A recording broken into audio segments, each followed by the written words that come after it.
Kembali aku melakukan ritual seperti biasa, masak dan beres-beres rumah dan sebagainya. Pukul 5 sore akhirnya semua pekerjaanku selesai juga. Aku kemudian melanjutkan untuk mandi sore. Penat yang kurasakan sudah biasa bagiku.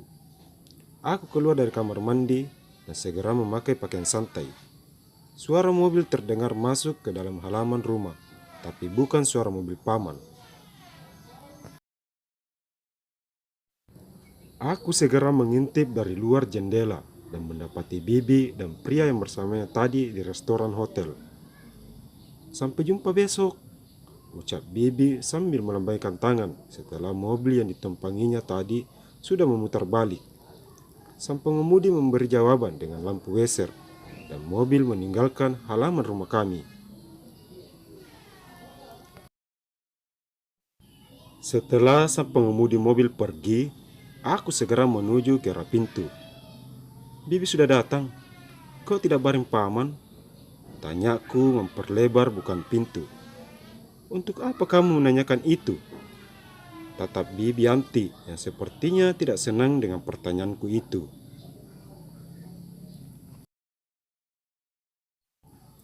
Tidak ada niat apa-apa kok, Bi.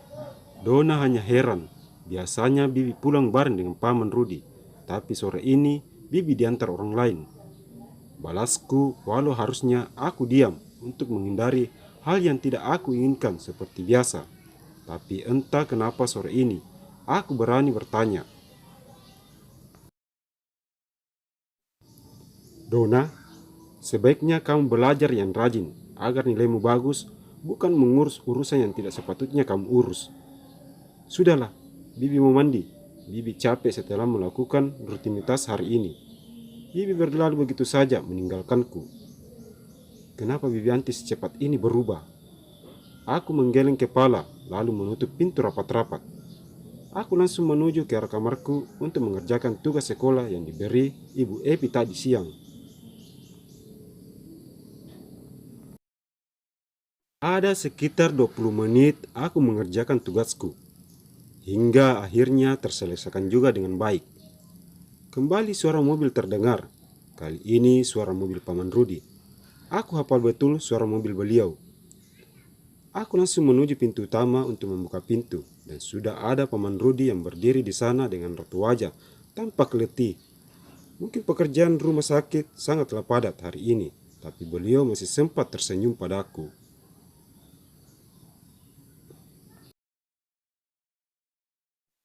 Apa bibimu sudah datang? Itu kata pertama yang diucapkan paman padaku. Iya paman, sudah hampir 30 menit beliau tiba. Apa itu paman? Aku menunjuk kantongan plastik yang ada di tangan paman.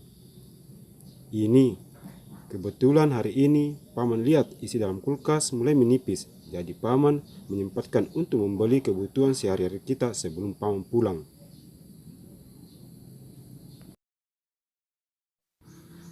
Tolong berikan pada Dona, biar Dona menyimpannya.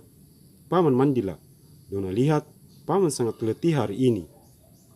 Terima kasih Dona, kamu benar-benar mengerti apa yang paman rasakan. Paman Rudi memberikan kantong plastik itu padaku. Paman pun berlalu dan langsung menuju ke arah kamarnya. Aku menata bahan kebutuhan keseharian kami di dalam kulkas.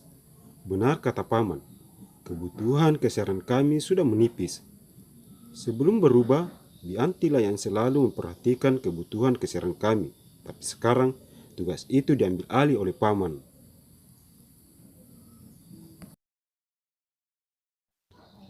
Anti, sudah seminggu ini kamu tidak masuk kerja. Kemana saja kamu sebenarnya? Suara paman terdengar dari arah ruang tamu. Mas tidak perlu tahu. Yang jelasnya aku ada rapat dan pekerjaan penting. Itu pun atas suruhan Bapak Kepala. Balas Anti yang tidak mau kalah. Jadi maksudmu selama ini kamu tidak masuk kerja karena ada pekerjaan di luar bersama dengan Pak Bimo? Suara Paman Rudi sedikit meninggi. Iya, kalau Mas tidak percaya, Mas bisa tanyakan sendiri pada Pak Bimonya. Sudahlah, Aku mau masuk kamar, banyak hal penting yang harus aku kerjakan daripada berdebat seperti ini. Terdengar suara langkah kaki Bianti ke arah kamar dan menutup pintu kamar rapat-rapat. Ternyata pria yang bersama Bianti tadi itu Pak Bimo, kepala rumah sakit di sana. Bibi, kenapa Bibi berubah total seperti ini? Aku menutup kembali pintu kulkas dan melangkah ke arah dapur.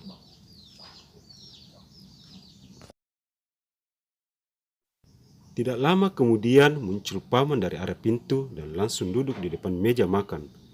Wajahnya terlihat murung dan tidak ada semangat. Dona, apa boleh kamu membuatkan pisang goreng buat paman? Tanyanya tanpa menatapku. Bisa paman, paman tunggu sebentar biar saya persiapkan bahan-bahannya dulu.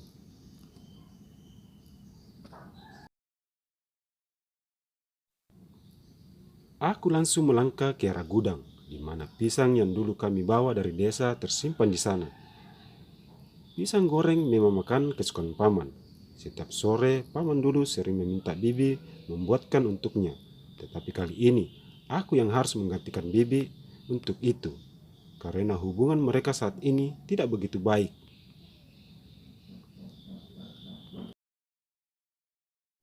Setibanya di dapur, aku sudah tidak mendapati paman di sana.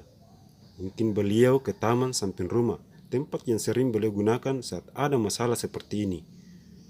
Aku mengolah semua bahan. Dengan kemampuan yang aku miliki, akhirnya pisang goreng pun sudah tersaji di atas piring. Sebelum membawanya, aku terlebih dulu membuat segelas teh, minuman kesukaan paman bila sore-sore begini.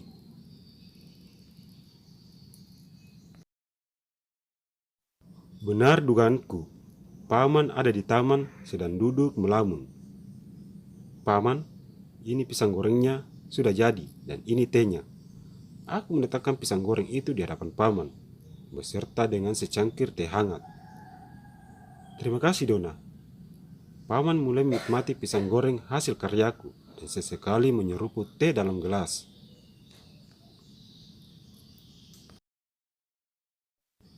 Kalau begitu, Dona permisi dulu paman. Semua hidangan makan malam juga sudah Dona persiapkan di meja makan. Tolong jangan pergi dulu. Temani paman di sini sebentar. Paman memegang pergelangan tanganku dengan raut wajah sedikit memohon. Mau tidak mau, aku pun duduk di samping beliau.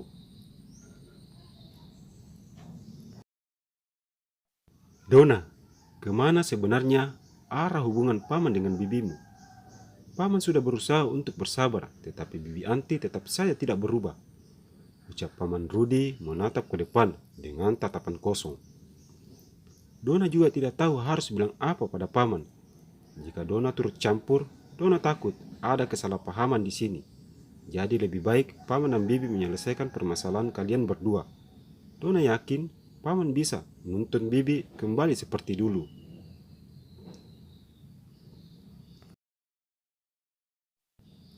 Paman sebenarnya ingin sekali hubungan kami harmonis seperti dulu. Tapi bibimu sekarang sudah tidak bisa dilawan bicara baik-baik. Paman pusing Dona. Paman harus berbuat apa lagi agar bisa menyadarkan bibimu. Paman coba sholat dan meminta kepada Allah. Dona yakin Allah akan memberi jawaban atas doa-doa paman. Nanti paman coba. Paman menyandarkan kepalanya di pundakku. Aku mencoba menghindar, tetapi melihat keadaan beliau saat ini, aku biarkan saja. Paman benar-benar tidak berdaya dengan masalah kehidupan rumah tangganya bersama bibi.